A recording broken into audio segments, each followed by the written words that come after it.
ನಾನು ನಿಮ್ಮ ಪ್ರೀತಿಯ ಎಸ್.ಎಂ. ವೆಂಕಟೇಶ್, ಕರ್ನಾಟಕ ಸಂಘ ಸಮಿತಿ ಮಾಲೂರು ತಾಲೂಕಾ ಸಂಚಾಲಕರು ಮಾಡ್ತಕ್ಕಂಥ ಭೀಮ ವಂದನೆಗಳು.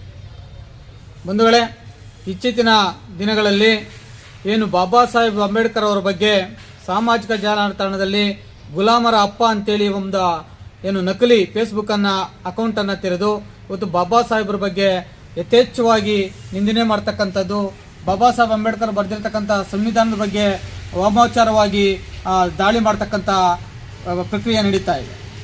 ಬಂಧುಗಳೇ, ಇವತ್ತು ಈ ರಾಜ್ಯದಲ್ಲಿ ಇರ್ತಕ್ಕಂಥ ಕಾಂಗ್ರೆಸ್ ಆಗ್ಬೋದು, BJP ಆಗ್ಬೋದು, JDS ಆಗ್ಬೋದು, ಇವತ್ತು ಮೂರು ಪಕ್ಷಗಳು ಸಹ ಬಾಬಾ ಸಾಹೇಬ್ ಅಂಬೇಡ್ಕರ್ ಕೊಟ್ಟಿರ್ತಕ್ಕಂಥ ಸಂವಿಧಾನದ ಭಿಕ್ಷೆ ಅಡಿಯಲ್ಲಿ ಇವತ್ತು ಅಧಿಕಾರಕ್ಕೆ ಬಂದಿದ್ದಾರೆ. ಶಾಸಕರಿದ್ದಾರೆ, ಮಂತ್ರಿಗಳಿದ್ದಾರೆ, ಸಂಸದರಿದ್ದಾರೆ.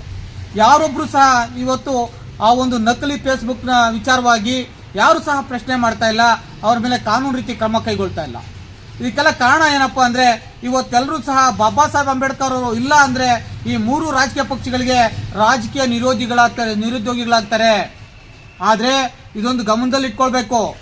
ರಾಜ್ಯ ಸರ್ಕಾರ ದಲಿತರಿಂದ ಅಧಿಕಾರಕ್ಕೆ ಬಂದಿದ್ದೀವಿ ಅಂತೇಳಿ ಹೇಳ್ತಾ ಬಂದಿದ್ದಾರೆ ಸನ್ಮಾನ್ಯ ಸಿದ್ದರಾಮಯ್ಯನವರು ಮತ್ತು DK ಶಿವಕುಮಾರ್ ಅವರು, G. ಪರಮೇಶ್ವರ್ ಅವರು.